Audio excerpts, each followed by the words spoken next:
Number 5. The Black Knight Satellite.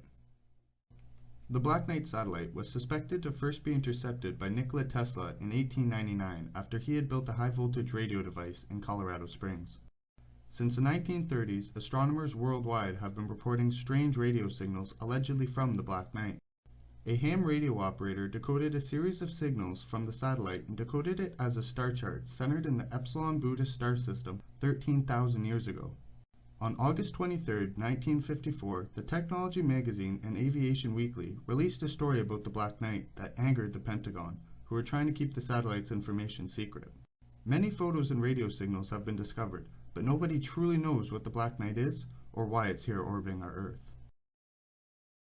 Number 4. The TimeTraveling Hipster.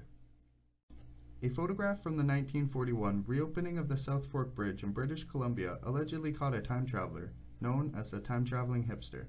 The man wore clothing and sunglasses that were modern and not styles worn in the 1940s.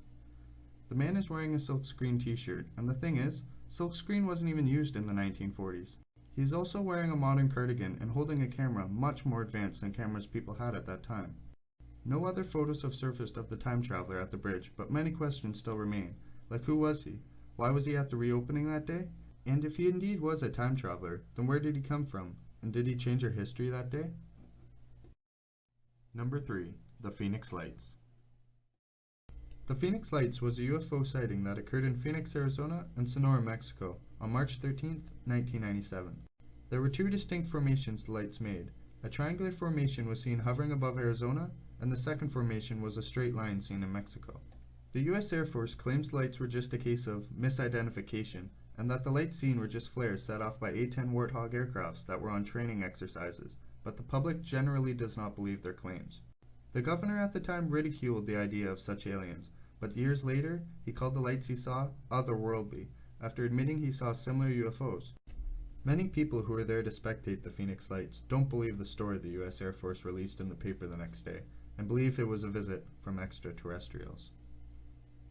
Number 2. The Solway Firth Spaceman. In 1964, Jim Templeton took a photo famously known as the Solway Firth Spaceman. The photo shows the background figure in a spacesuit hovering behind his daughter, and Templeton insists that he didn't see anyone around when the photo was taken, and his daughter has confirmed his statement. The photo was widely spread around England newspaper, and reporters suggest that it was a fake and that Templeton's wife was in a spaceman costume, standing behind the daughter. Unfortunately for the reporters, the photo was inspected by developers at Kodak, and the photo came back as authentic, and not a case of double exposure or someone standing behind the daughter, due to the hovering nature with the spaceman. Kodak Company even issued a reward for anyone who could prove that the photo was a fake, and the reward is still unclaimed to this day.